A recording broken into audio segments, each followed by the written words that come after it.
Welcome back to the Bringers of Destiny series, where we are rating 5 of Rome's top generals. You've arrived at episode 2, where today we'll be reviewing the general in 4th place. If you have not yet seen episode 1 and the general in 5th place, we'll drop a link in the description so you can check that out. If you have time, we do recommend you go back and watch episode 1 first.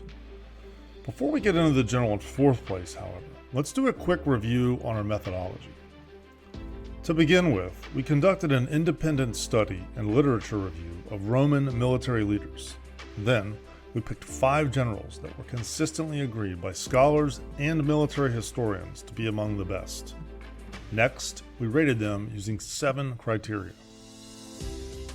These criteria were their ability to win, their ability to seize opportunities, their skill at anticipating, how well they adapted to situations large and small, whether they could offer inspired leadership, how well they bounced back from adversity, and finally, what lasting impact, if any, they had on the Roman army.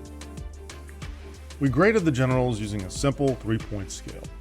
A general was awarded 3 points for doing well, 2 points for achieving a neutral effect, and 1 point for doing poorly, meaning the highest score possible is 21. Episode 1 addressed the general who's 5th on our list, and that was Germanicus Julius Caesar. Welcome to the Well-Oiled Mind. If you haven't been here before, we specialize in history, biography, psychology, and philosophy. We like to focus on these topics usually within a European context. Our studies cover topics ranging as far back as antiquity all the way into the 20th century. Join us now and illuminate your life. Now, let's see who's number 4 on our list. Coming in at number 4 is Trajan. Trajan lived from 53 to 117 AD. Trajan was a remarkable man. He's remembered most notably for being one of the 5 good emperors. Also, under his leadership, the empire achieved its zenith territorially. He achieved quite a bit of fame during the Dacian Wars, and this multi-year endeavor is the subject of the famous triumphal column in Rome that bears Trajan's name.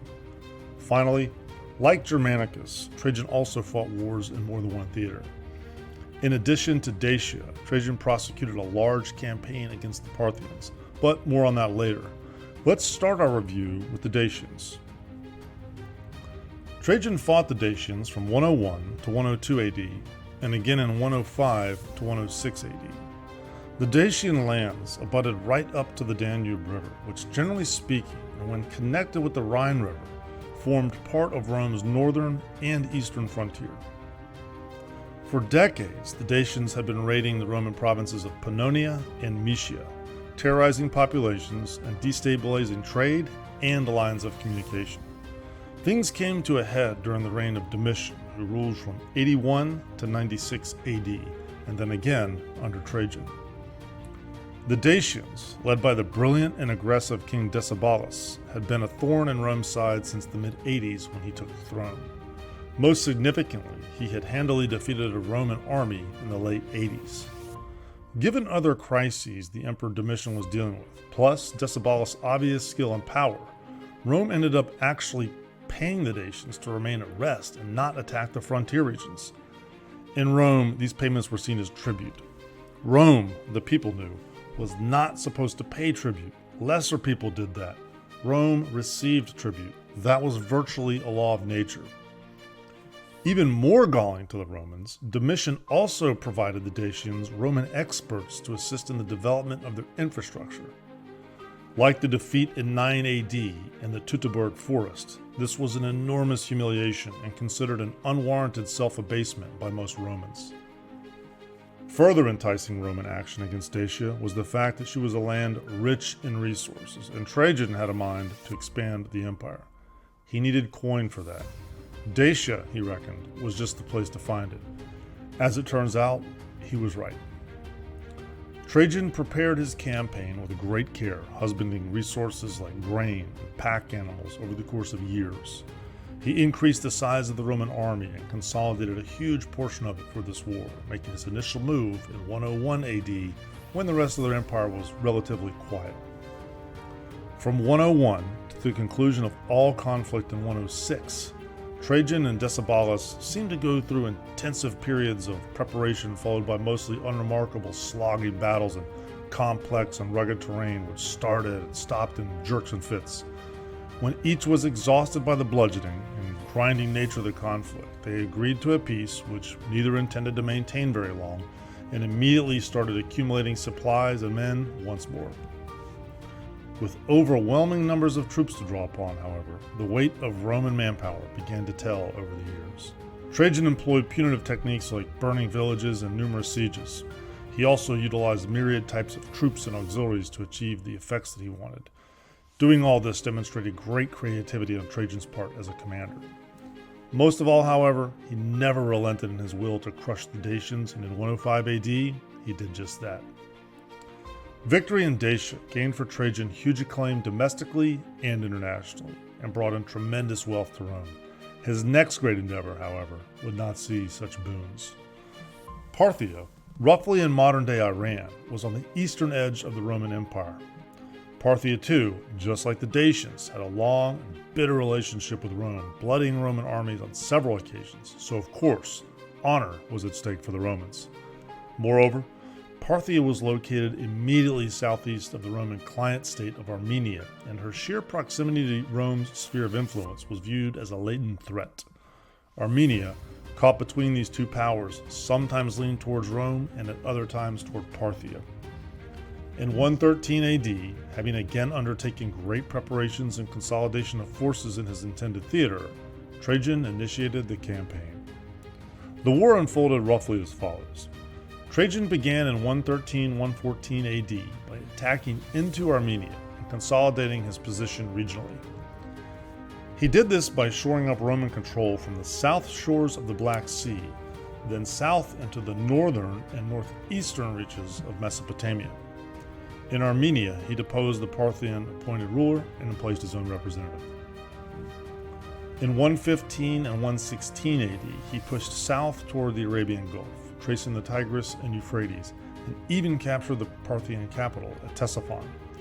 Notably, he did not capture the key city of Hatra, situated halfway between the two great rivers.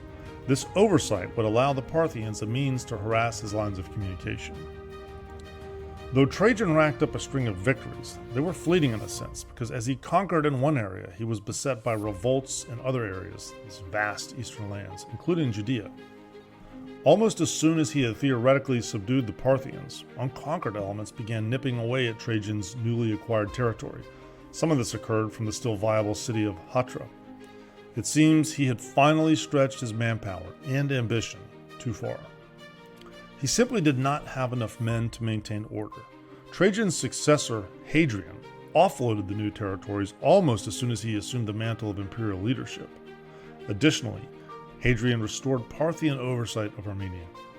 Times had changed. Unlike the impressions one gets from the Punic Wars, Rome's resources were, it seems, not infinite. Let's sum up Trajan. He was certainly a victorious commander.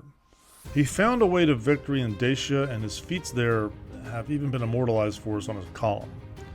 The gigantic monument commemorates a long campaign fought against a vicious warrior nation in rugged terrain at the extreme limit of the empire.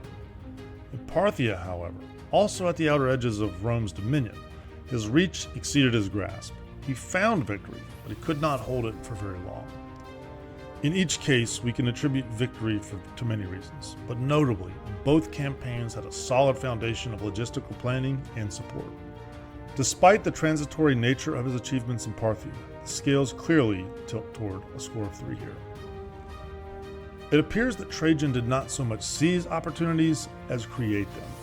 We can sense his enormous will to conquer even 2 millennia on, but it is hard to discern if his deliberation and planning was matched by a dynamism and opportunistic decision-making during fleeting and fateful moments. Like Caesar, Trajan wrote his own commentaries, but only a few scraps survive. As it stands then, we rate Trajan a 2 for seizing opportunities. Trajan, we feel, was an anticipator extraordinaire. Having been affiliated with the army since he was a child, his father was also in the army and he grew up on campaign essentially, he clearly understood logistics and administration, and the need to try and think like one's enemy. The record is unambiguous on the great level of preparation he devoted to the Dacian and Parthian campaigns. Trajan is a 3 here. The same may be said for adaptability. Trajan saw a great deal of the empire and served from Germania all the way to Mesopotamia. He interacted with dozens of tribes and witnessed diverse methods of fighting. The sources tell us he routinely employed combined arms in his field forces. He saw what worked, and he let these formations and techniques play havoc on his enemy. 3 points yet again. Trajan, from what we can tell, was a soldier's soldier. He was one of the good emperors, and if he treated his men with the firm but fair hand that he seemed to apply to all others, this, combined with his record of winning, would have inspired his men. The sources don't speak to this as much as we'd like, so there is a bit of an assumption here, but we again rate him a 3. A career soldier and experienced campaigner, bouncing back from setbacks and even defeats would have been something Trajan probably could have done and done very well. However, when compared to other big names who we'll meet in future episodes, the scale of his misfortune just doesn't come close. In short, Trajan just simply did not get much practice at bouncing back from real setbacks and defeats. Had he lived past 117 AD, perhaps he might have had some tough times in Mesopotamia, but we'll simply never know. We see a 2 here. Finally, Trajan's lasting impact on the army seems neutral. Certainly, he restored a sense of honor and helped the legions cover themselves in glory when he defeated both the Dacians and Parthians. But as far as institutional impacts, we see him as middle of the road. We awarded Trajan 2 points here. In sum, we rated Trajan 18 out of 21. We hope you've enjoyed our rundown today. We would love to hear your feedback on our assessment of Trajan. What would you have done differently in Parthia to ensure a more lasting stability? We rated Trajan ahead of Germanicus. Do you agree with that? Let us know what you think. Thanks for tuning in, and we hope that if you like what you saw and what you heard, you'll give us a like and a subscribe. So long for now, and remember, knowledge is its own reward.